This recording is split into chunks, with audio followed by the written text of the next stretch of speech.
परिमित समुच्चय क्या होता है और अपरिमित समुच्चय क्या होता है। यानी ऐसा समुच्चय जिनमें अवयवों की संख्या को हम काउंट कर सकते हो, गिन सकते हो, उसे परिमित समुच्चय कहते हैं। और ऐसा समुच्चय जिनके अवयवों की संख्या को हम गिन न सके और अनंत तक हो तो उसे हम अपरिमित समुच्चय कहते हैं।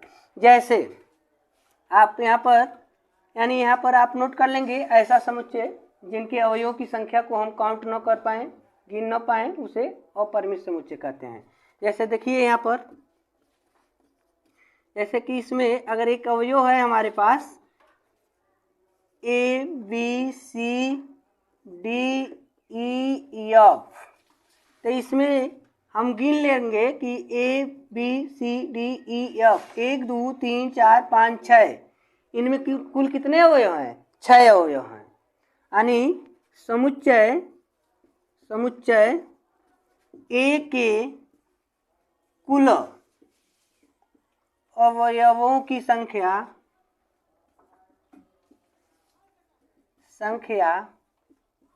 6 है। अतः यह परिमित समुच्चय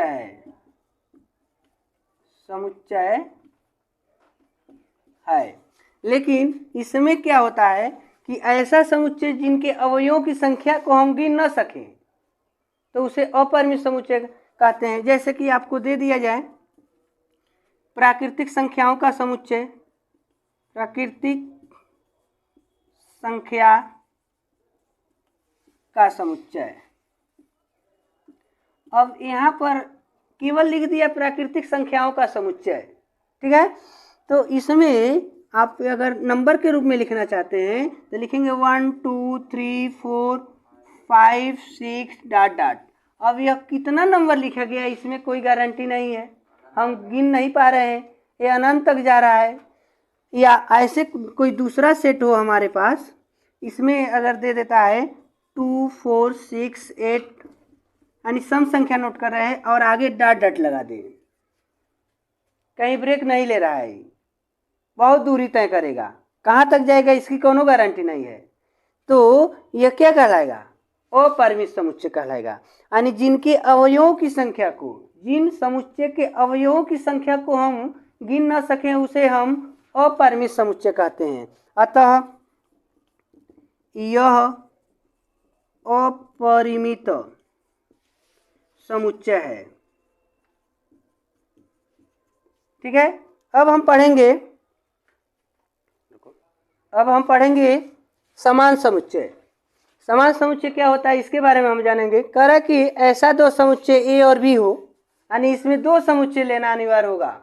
जैसे समानता को हमको दिखाना है, राम और श्याम, सीता और गीता, जैसे दो लोगों के बीच हम संबंध को स्थापित करेंगे, समानता दिखाएंगे। उसी प्रकार यहाँ पर कह रहा है कि ऐसा दो समुच्चय A और B हो जिनके अवयवों की संख्या समान हो, तो उनको हम क्या कहते हैं? समान समुच्चय कहते हैं। जैसे हमारे पास एक सेट है A और एक सेट है B, तो A में हम लिख देते हैं ABC और इसमें लिख देते हैं BCA। तो देखिए A में ABC 3 नंबर है और B में भी BCA 3 नंबर है। एक ही नंबर होने से नहीं मतलब है, नंबरों की संख्या समान होना चाहिए, बराबर होना चाहिए, तो उससे हमको मतलब है। तो एक में नंबर बराबर है और बी में भी नंबर बराबर है, दोनों समान है, इसलिए आप कह सकते हैं कि दोनों यानी ए बराबर बी।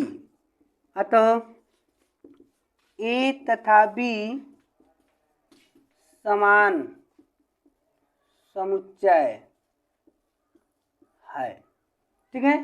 अब हम पढ़ेंगे अगला। आज हम रिक्त समुच्चय के बारे में पढ़ेंगे। रिक्त समुच्चय होता क्या है? देखिए यहाँ लिखा गया है कि वह समुच्चय जिसमें एक भी अवयव न हो उसे रिक्त समुच्चय कहते हैं। कोई हमारे पास समुच्चय हो और उसमें एक भी अवयव न हो, वह खाली हो, तो उसे रिक्त समुच्चय कहते हैं। जैसे रिक्त का मतलब होता है खाली, रिक्त समुच्चय का मतलब खाली समुच्चय जिसमें एक भी अवयव न हो। जैसे कि यहाँ पर दिया गया है, एक प्रश्न है, यक्ष संबंधी यक्ष सम संख्या है, यानी यक्ष एक सम संख्या है, लेकिन यहाँ आगे कह रहा है जो 2 से विभाज्य नहीं है। तो यहाँ पर एक ऐसी सम संख्याएं हैं जो 2 से विभाज्य नहीं है। तो हमारे पास, आपको पता होगा कि हमारे पास कोई ऐसी संख्या नहीं है जो सम संख्या जो 2 से न कटती हो। अगर सम संख्या है तो 2 से कटेगी, लेकिन अगर सम संख्या 2 से नहीं कट रही है तो वह सम संख्या नहीं कहलाएगा। मतलब कोई संख्या अगर 2 से न कटे तो सम संख्या नहीं कहलाएगा। लेकिन यहाँ प्रश्न में दिया गया है कि सम संख्या x एक ऐसी सम संख्या है जो 2 से विभाज्य नहीं है। तो हमारे पास ऐसी कोई संख्या नहीं है जो 2 से नहीं, सम संख्या जो 2 से न कटे। जैसे कि आप यहाँ कह सकते हैं कि यह a या फाई है या रिक्त समुच्चय है, इनमें कोई अवयव नहीं होगा जो 2 से न कटे। यहाँ पर इसको ऐसे भी लिख सकते हैं 2, 4, 6, 8, 10 ... यानी सम संख्याओं का समुच्चय। और इसमें आप देख के बताइए कि कोई संख्या ऐसी है जो 2 से नहीं कटेगा। तो कोई संख्या ऐसा नहीं है जो 2 से न कटे, इसलिए यह रिक्त समुच्चय होगा। किसके लिए? 2 से विभाज्य न हो। तो ये सभी संख्या 2 से कटने वाली है। आप प्रश्न में दिया गया था कि 2 से न कटने वाली संख्याओं का समुच्चय है, उसके लिए यह रिक्त समुच्चय